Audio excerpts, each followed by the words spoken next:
नमस्कार दोस्तों, आप सभी का एनसीईआरटी सीरीज में फिर से स्वागत है। हम लोगों ने क्लास 7 साइंस को पूरी तरह से कवर कर लिया। उसमें जो हम लोगों ने 1 चैप्टर से लेकर 13 चैप्टर तक कंप्लीट कर लिया। तो अब हम सब क्लास 8 के साइंस को कवर करेंगे और आज हम सब चैप्टर 1 को डिस्कस करने वाले हैं, जो कि फसल उत्पादन एवं प्रबंध। तो चलिए बिना देर के सेशन को स्टार्ट करते हैं। और अगर आप हमारे चैनल में पहली बार विजिट कर रहे हैं, चैनल को सब्सक्राइब कर बेल आइकन को प्रेस कर लीजिएगा। चलिए, देखिए, सबसे पहले इतिहास में नजर डालें तो लगभग 10,000 ईसा पूर्व तक मनुष्य जो थे घुमंतु थे, यानी कि क्या करते थे, एक जगह से दूसरी जगह घूमते रहते थे। इसके बाद उन्होंने खेती और पशुपालन सीखा। तो फसल के प्रकार कितने, टाइप्स ऑफ क्रॉप्स जो होते हैं वो कितने होते हैं। तो हमारे देश में जलवायु के आधार पर हमारे जो फसल हैं उनको मेनली 2 वर्गों में बांटा गया है, खरीफ फसल और रबी फसल।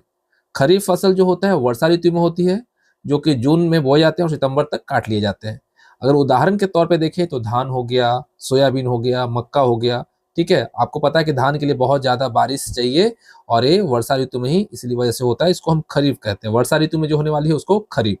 रबी फसल शीत ऋतु में होती है, यानी अक्टूबर के माह में बोई जाती है और मार्च में काट ली जाती है। उदाहरण के तौर पे गेहूं, चना, मटर, सरसों, ये सभी क्या है, रबी फसल है। फैक्ट्स है कि धान यानी पैडी को रबी में क्यों नहीं उगाते, यानी कि शीत ऋतु में इसे क्यों नहीं बोते। तो देखिए, आपको पता है कि जो धान है, जो कि हम लोग ने उदाहरण में देखा, एक खरीफ फसल है और इसके लिए काफी प्रचुर मात्रा में पानी की आवश्यकता होती है, जो कि वर्षा ऋतु में ही फुलफिल हो सकती है।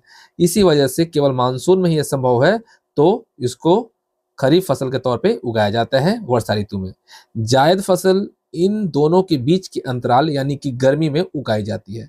यानी खरीफ फसल और रबी फसल के बीच का जो समय होता है उसमें जो उगाया जाता है फसल, उसको कहते हैं जायद फसल। ठीक है, चलिए अब देखिए, आधारिक फसल पद्धति यानी स्टेप्स।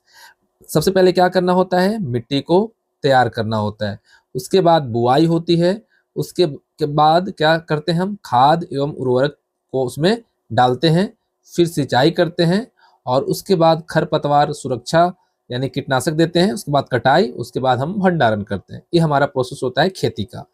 तो मिट्टी को तैयार करना जो है, मिट्टी को उलटना पुलटना यानी कि जुताई जो हम जनरली कहते हैं, जो जुताई जो होता है उसको क्या करना होता है, मिट्टी को हम क्या करते हैं, या तो ट्रैक्टर से या बैल से हल के द्वारा क्या करते हैं, मिट्टी को ऊपर नीचे करते उलटते पुलटते हैं। तो उसको हम जुताई कहते हैं, टिलिंग कहते हैं या प्लाविंग कहते हैं। इससे क्या होती है, जड़ें गहराई तक जा पाती है और केचुआ, जो कि किसानों के मित्र के तौर पर जाना जाता है, उसकी वृद्धि होती है। ठीक है, चलिए अब देखिए, बुआई एवं बीजों का चयन। तो जो क्षतिग्रस्त बीज हैं वो क्या होते हैं, पानी में तैरने लगते हैं। इसलिए पहले बीज को पानी में हम डालकर भी चेक कर सकते हैं। जो खराब बीज होंगे, जो क्षतिग्रस्त बीज होंगे, वो क्या होगा, पानी पर तैरने लगेगा।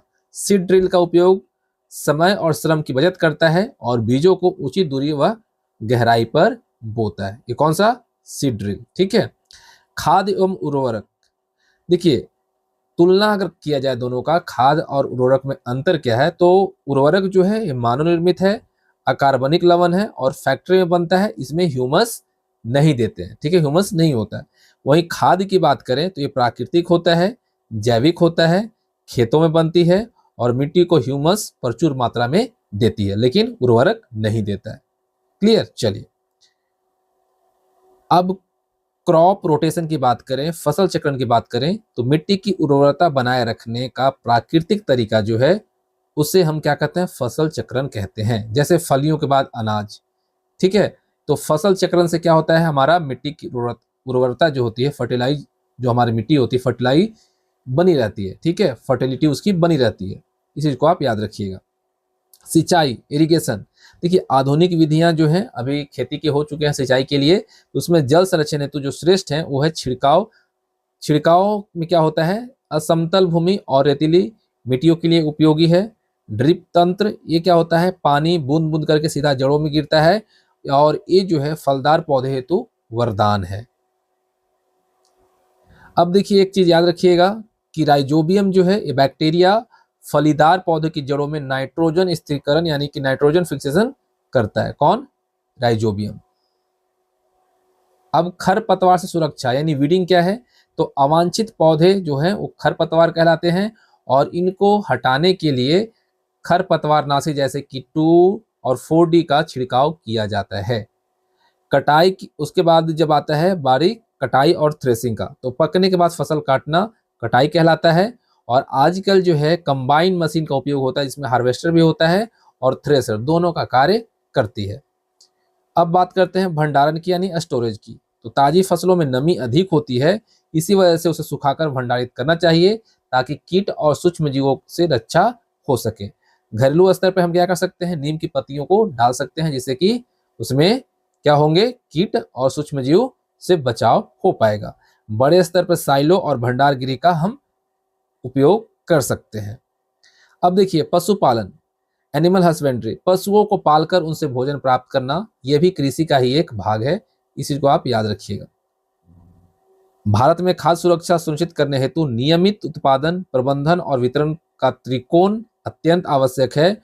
और बफर स्टॉक का प्रबंधन जो है वो किसके द्वारा किया जाता है, FCI द्वारा किया जाता है।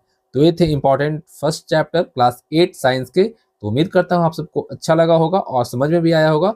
तो कैसा लगा कमेंट बॉक्स में जरूर बताइएगा। मिलेंगे आप सभी के साथ चैप्टर 2 में।